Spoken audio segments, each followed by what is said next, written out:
Hi, I'm Janine Kamens, a mindfulness trainer and a performance and personal development coach.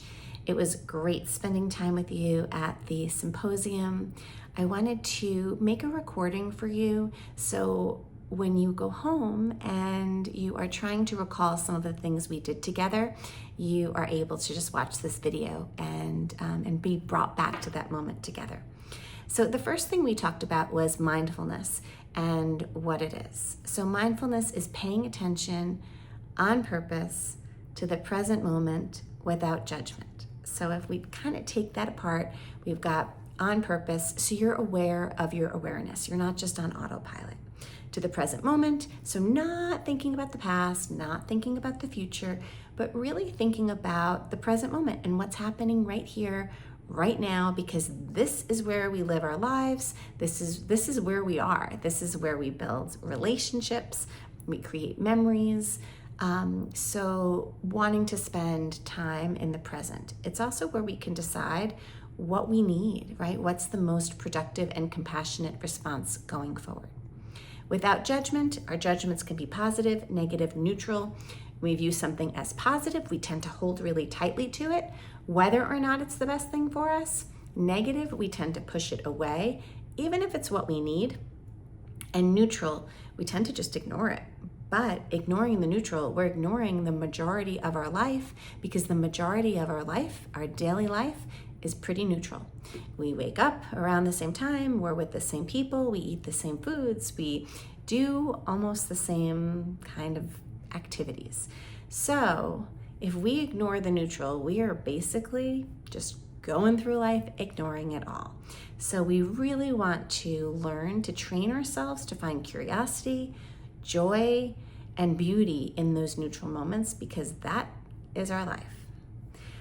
We can do mindfulness or approach it in two different ways.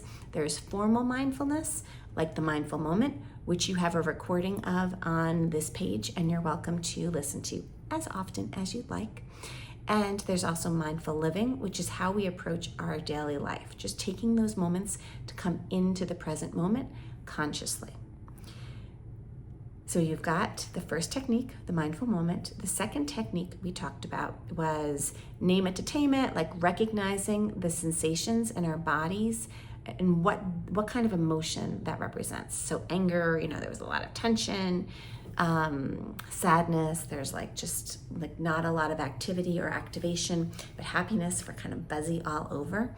So when we can recognize what we're feeling, we can then either enjoy the moment more, or we can use it as a sign, almost an alarm of oops, I'm feeling anger here. Let me see what the most compassionate, productive response is, or I'm feeling frustrated. So when we name our emotions, it also gives us important data of what we should do next.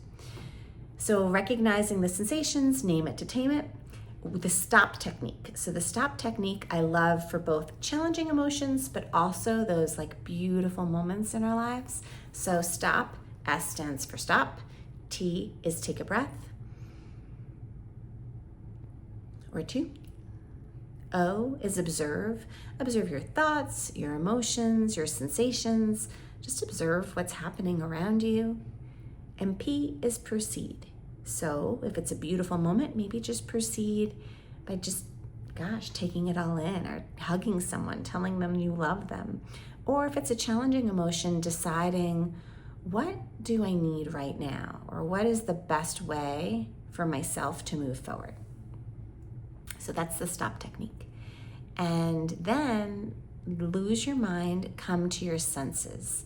So what I love about this one is when we are in our heads, we are storytelling, we are ruminating in certain thoughts. When we get out of our heads and into our bodies, we just have a little bit more clarity and we're in the present moment. So it's 5, 4, 3, 2, 1. So 5 things that you see, 4 things you feel, 3 things you hear, 2 things you smell, and 1 thing you taste. So 5, 4, 3, 2, 1. I love to do this on hikes. I love to go outside in my backyard and just use my senses to like bring myself into this moment.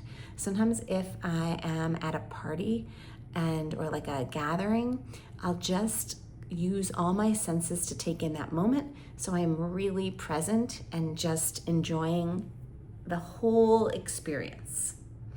And then finally, the last technique was the joy workout, or just movement in general, making sure that you check with your doctor to make sure that you are able to do these movements, but recognizing that when we are happy and joyful, there are certain movements we just do in our body that pumped up, or we're like, yeah.